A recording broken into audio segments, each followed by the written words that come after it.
Welcome back to Scary Stories for Sleep. Tonight's story is one of those rare stories that feels impossible right up until the moment you realize every piece of it could have actually happened. It begins with a routine job, a place that seemed completely ordinary during the day, and a discovery that should never have existed in the first place.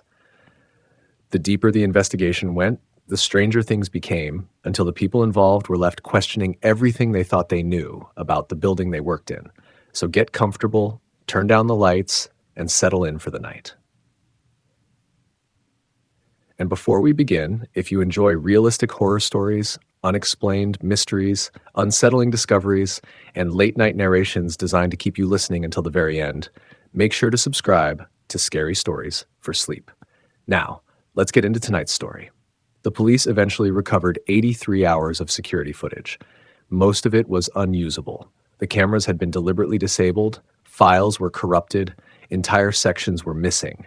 But one clip survived. Just 22 seconds. 22 seconds that explained why 6 people quit their jobs, why an entire office building was permanently closed, and why I still check every empty room before turning off the lights. The footage showed a hallway. Nothing unusual. No movement, no people, just fluorescent lights and gray carpet. Then one office door slowly opened. No one came out. The room beyond was completely dark. The door remained open for 12 seconds. Then it closed again. The unsettling part wasn't the door. It was what investigators discovered afterward. According to building access records, that office hadn't physically existed for nearly 7 years. My name is Daniel, and at the time all of this happened, I worked as a night security supervisor for a corporate office complex outside Columbus, Ohio. The job was boring in the best possible way. 3 buildings, 200 employees, nothing exciting. Most nights consisted of checking alarms, monitoring cameras, and making sure nobody forgot to lock a door before heading home. I worked the same shift every night, 11 p.m. until 7 a.m. The routine rarely changed. Around midnight, I'd complete my first patrol. At 2 a.m., I'd make coffee. At 4 a.m., I'd usually regret making coffee. By sunrise, I was counting the minutes until my replacement arrived. For almost 3 years, nothing memorable happened. Then Building 3 was scheduled for renovation. The company had recently downsized and planned to convert an entire floor into storage space. Construction crews spent weeks clearing offices. Furniture disappeared. Walls came down. Everything seemed normal. Until a contractor reported finding a locked room. At first, nobody thought much of it. Large office buildings often contain forgotten utility spaces, maintenance closets, old server rooms, unused storage areas. But this room wasn't on any blueprint, not current blueprints, not archived blueprints, not even the original construction plans. The contractor assumed he'd missed something. Management assumed the same thing. Then facilities reviewed every available record. The room shouldn't have existed. The wall where it was found was supposed to contain only electrical conduits, nothing else. Yet behind freshly removed drywall sat a solid metal door. No signage, no number, no handle on the outside, just a keycard reader that no longer had power. That's when they called security. That's when they called me. I remember standing in front of the door with 2 facilities managers and a contractor. Nobody seemed concerned, mostly curious. One manager joked that we'd discovered a secret executive bunker. The contractor laughed. Then he tried opening the door. It didn't move. They brought maintenance tools. Still nothing. Eventually, someone suggested cutting the hinges. The door finally opened late that afternoon. The room beyond measured maybe 12 feet by 12 feet. No windows, no furniture, no equipment, nothing. Just bare concrete walls, and a single fluorescent light hanging from the ceiling. The strange thing was that the light worked. Power flowed to the room despite no documented connection existing anywhere in the building's electrical records. That discovery should have been the weirdest part. It wasn't.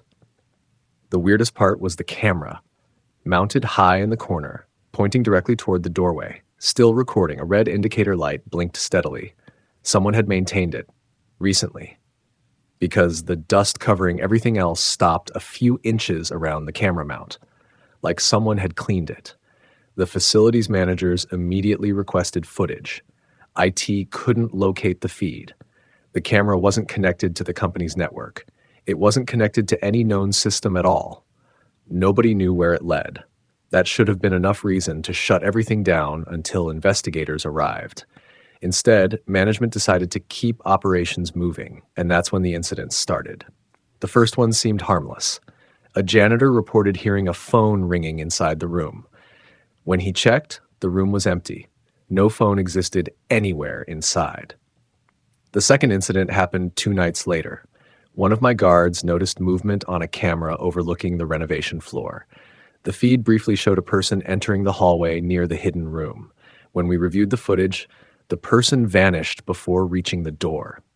No exit, no explanation, just gone. The guard thought the recording had glitched. Then employees began reporting unfamiliar coworkers, people they swore they'd spoken to, people who didn't exist in any employee database.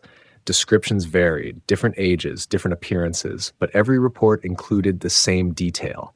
The unfamiliar person always emerged from the direction of the hidden room, and every time someone attempted to locate them afterward, they disappeared. At first, management dismissed everything: stress, rumors, misidentifications, normal explanations.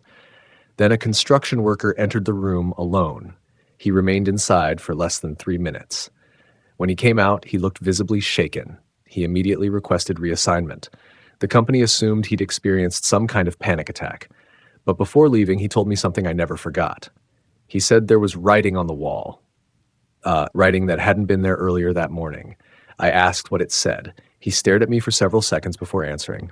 It knew my name. That was the moment I stopped believing this was a simple maintenance issue.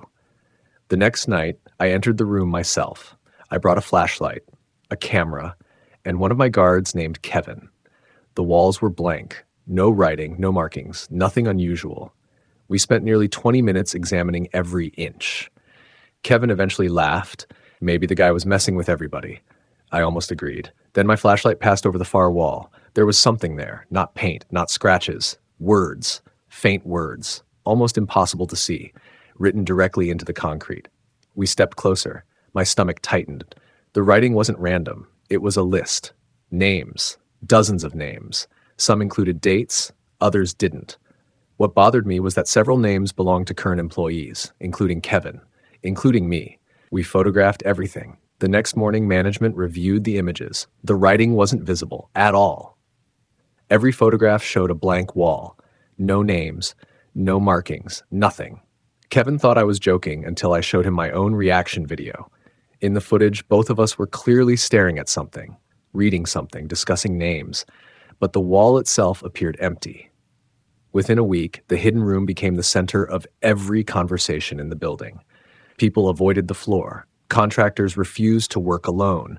Employees started requesting transfers. Then someone discovered the first major clue, an archived maintenance report, dated 1998. The report mentioned an office that no longer existed. Office 314. The problem was that Office 314 occupied the exact location of the hidden room. According to official records, Office 314 had been removed during renovations 7 years earlier, except no renovation permits existed, no demolition records. Nothing. It was as though the office had simply vanished from history. That discovery led management to pull old employee records. The files revealed something strange. Every person assigned to Office 314 eventually left the company without notice, not transferred, not fired, left. Some disappeared entirely. Contact information invalid, no forwarding addresses, no employment records afterward. Nothing, and 23 employees over nearly 20 years. Everyone connected to the same office. The midpoint came when IT finally located the camera feed. It wasn't connected to the building network. It wasn't connected to the internet. The cable disappeared into a sealed conduit and terminated in a forgotten storage area beneath the building. When technicians followed it, they discovered a hidden server. Still running, still recording. Thousands of hours of footage filled the drives. Not footage of hallways, not offices. Footage of Office 314. Decades of it. The recordings stretched back nearly 25 years. Different employees, different furniture, different layouts. The room changed over time, yet one thing remained constant. People were always entering, but not everyone was leaving. At first, investigators assumed timestamps were corrupted. Then they started tracking individuals. Several employees entered Office 314 on camera, Moments later, they were seen elsewhere in the building. The problem was that the timestamps overlapped. According to the footage, the same people existed in two locations simultaneously. That should have been impossible. The discovery attracted police, corporate investigators, even outside consultants. Nobody could explain it. Then one investigator noticed something. The room looked slightly different in every decade. Not renovated. Different. Like it wasn't showing the same moment in time. It was showing different years. The theory sounded ridiculous until someone tested it. A detective entered the room carrying a newspaper. Current date clearly visible. The room was monitored continuously. When investigators reviewed the recording afterward, the newspaper wasn't current. It displayed a headline from 12 years earlier. That was enough. The building was evacuated. The floor was sealed. Everyone wanted answers. Unfortunately, answers arrived in the worst possible way. Kevin disappeared. He was working a routine patrol. Radio contact stopped around 2:14 a.m. Security footage showed him walking toward the hidden room, then entering. He never came back out. Police searched immediately. The room was empty. No hidden exits, no signs of struggle, nothing. Just an empty room. Then investigators reviewed the server footage. Kevin appeared there, standing inside Office 314, except the room looked brand new. Fresh carpet, new computers, employees working nearby. The timestamp showed 2006. Kevin looked terrified. He ran toward the door. The recording ended. Nobody ever found him. After that, authorities shut everything down. The building remained sealed while investigators continued reviewing footage. That's when they uncovered the final revelation. Office 314 wasn't hidden. It never had been. The room originally served as an experimental archival project created during the building's construction. Documents revealed a private research company secretly leased the space. Their goal was simple: create a method of observing and recording specific locations across time, not predicting the future, observing it. The project failed, officially. Funding disappeared. Records vanished. Yet somehow the room remained active, and over decades it continued pulling fragments of different years into a single location. People weren't disappearing. They were becoming trapped in moments that no longer existed. The names on the wall finally made sense. They weren't victims. They were occupants. Every person who had ever become lost inside the room, adding their names whenever they realized nobody was coming for them. The final piece came from the surviving 22-second clip. Investigators enhanced the footage repeatedly, frame by frame. When the impossible office door opened, someone stood inside the darkness, not visible at normal speed, only for a fraction of a second. The image showed a man staring directly toward the camera, a man wearing a security uniform, my security uniform. The figure looked older, thinner, but recognizable. It was me. Standing inside a room that officially hadn't existed for 7 years. The building was demolished 6 months later. Every floor, every wall, every trace of Office 314. Gone. At least, that's what everyone believes. Because 3 years after the demolition, I received a package with no return address. Inside was a single photograph. The image showed Office 314, completely intact. Employees working at desks, computers running, normal activity. Standing in the background was Kevin. Older than when he disappeared, much older. Written on the back were 6 words, still looking for the exit.